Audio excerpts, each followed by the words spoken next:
It's been about 6 weeks since my father passed.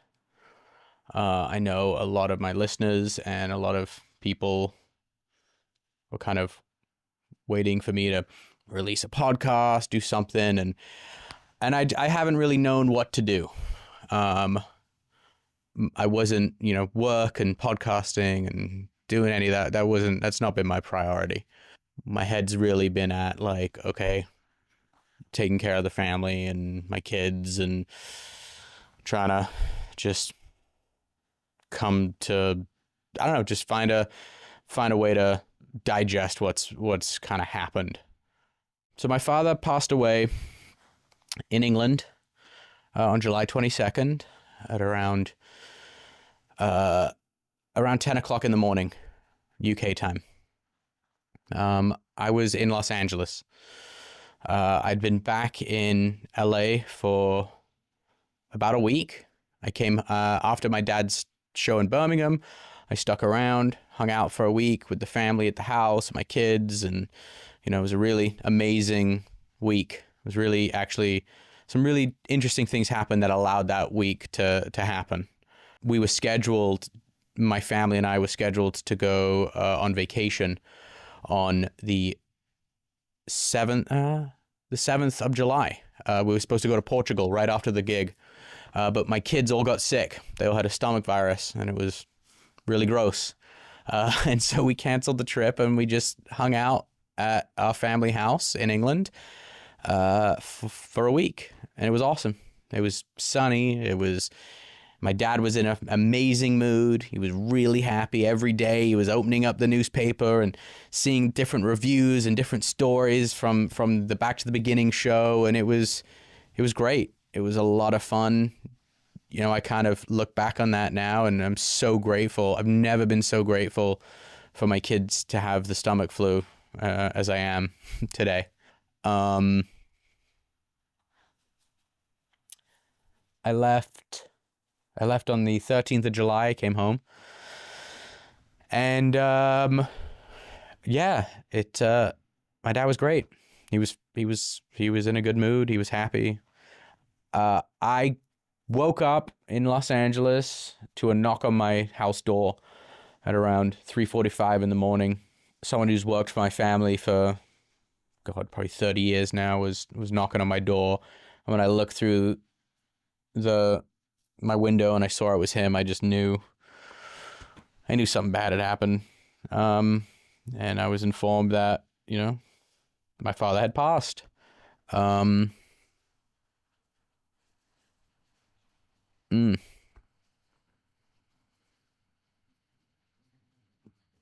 Yeah. So I immediately, I don't know, just pain, just sadness and pain and just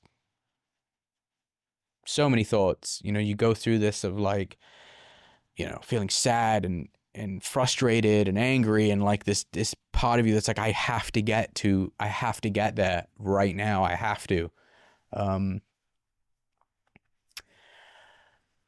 But there was a level of like, okay, he's not suffering anymore. He's not struggling. And that is something, I wish he was still here. I wish he was, still with us all, but he was having a rough go, and I think people saw that at the show. But no one expected it to happen as quickly as it did, and when it did, it was not anything that was on our radar. I know leading up to it, there was all sorts of stuff going around about my dad being, going to Switzerland and some, was going to euthanize himself, and this was all planned, and this was it was not. Absolutely not. That is categorically untrue and ridiculous, and, my dad had, he was so happy that he did the show, and he was happy to kind of move into this next phase of his life. He wanted to spend more time in England. He wanted to spend more time with my kids. He wanted to spend more time with just exploring different things as much as he could. I immediately got ready, when I could. I had a flight. My flight was booked instantly, and I flew to England that day. I mean, right when I got to the airport was when the news broke, and it was like,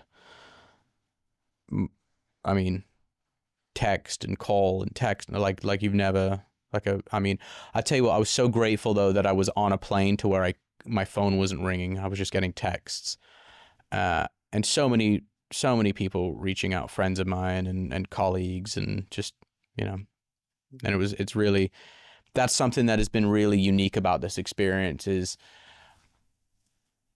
as overwhelming as it can be with the outpour of love and people reaching out, it's also been really validating, because I know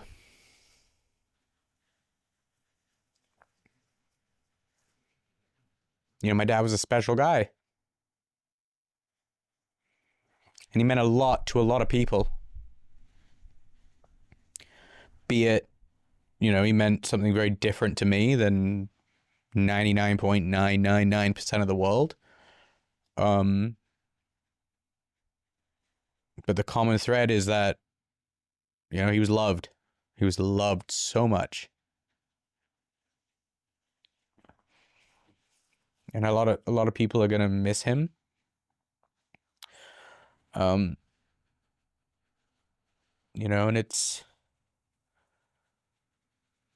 there's this quote, I actually quoted this, and of all people that said it, and I don't know, it's always stuck with me. I shared this at my father's funeral, and it was, there's an interview with Keanu Reeves. He's on some nighttime talk show, whatever, and they asked him, what do you think happens when you die? And he goes, I don't know what. Keanu Reeves' answer was, I don't know what happens when you die, but what I do know is the people that love you miss you the most.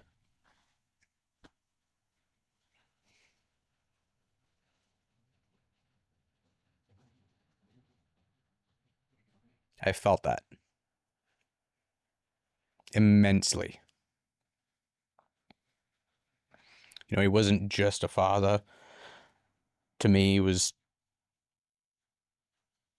he was my colleague. We worked together in so many capacities. There was I had recently moved.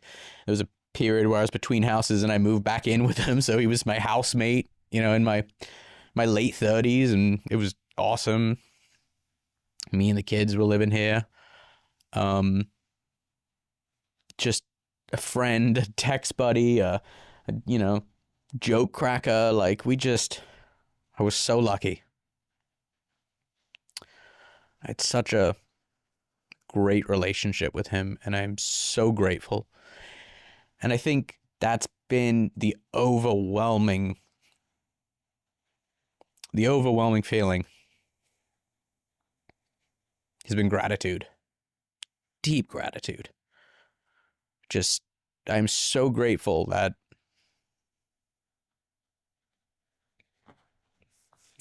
he was my father. And I'm sure people think, well, yeah, why wouldn't you be? But it's not, the material component of it is pales into comparison for the stuff that really, really made him a father. He was deeply complicated. He was funny and weird and awkward and clumsy and just hilarious and so insightful. What, I've said this before, but I think my father was probably one of the most deliberate people you've ever come across. He knew what was going on all the time, and people may have thought he was checked out, but he probably, most of the time he wanted you to think he was checked out. But he was very aware, always. One thing that has kind of stuck with me about my father's exit was how, there is there is almost a perfection to it. He got to say goodbye in such a profound way. He got to thank his fans. He got to see his friends he hadn't seen in such a long time. He got to perform. I mean, there was so much accomplished before the full stop. And, you know, a lot of that stuff, when the time is right, you know, we'll talk about. It's been overwhelming, ultimately. And one of the most, I think, for me, I know I was shocked at the outpouring of love. Shocked. And I think it's been beautiful. And as I said earlier, it's been validating to see that kind of outpouring of love, and everyone, and I mean this, you know, for people listening or watching, people that sent cards and did posts and flats, you know, either whether they laid flowers up at the Birmingham Bridge or dropped them off at the house. We saw it all. We read all the letters.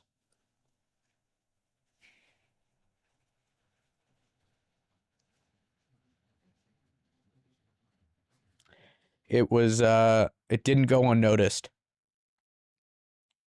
And, you know, I speak for the family when I speak for the family when I say this, is that we are so grateful for that. And it meant so much. And it was, yeah, as I said earlier, it was validating because I know we weren't alone. I mean, yeah, it's been a hard 6 weeks as a family. You know, we're all kind of navigating it together and alone and in our own ways. I think it's common. And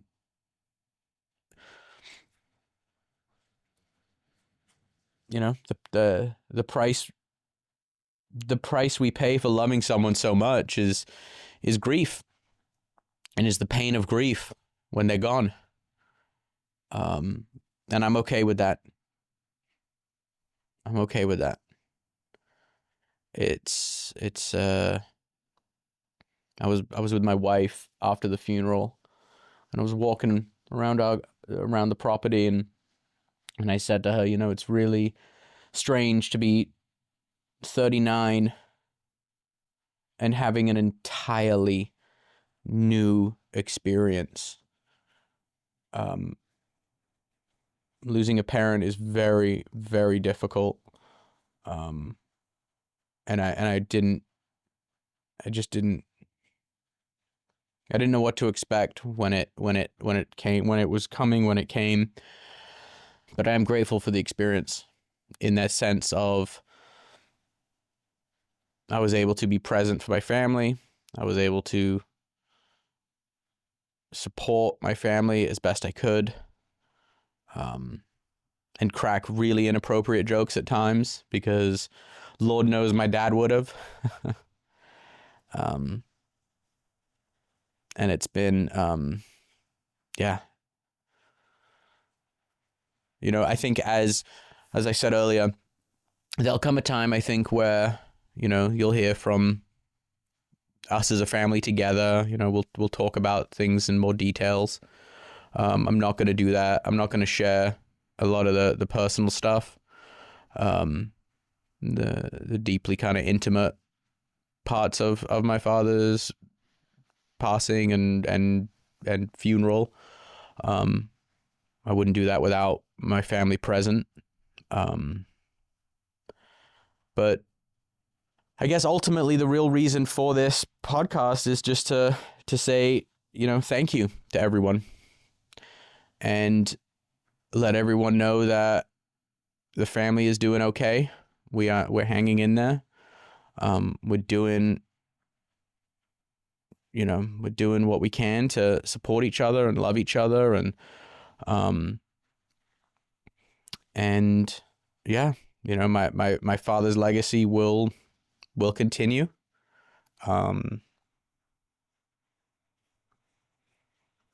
And yeah, I think, Ozzy Osbourne does not end because he passed away on July 22nd. As I've been saying, he's exploding through the universe, and we're all seeing it. So,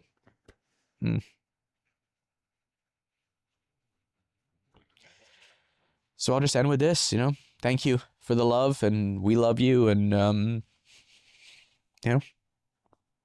we'll be back to normal programming soon.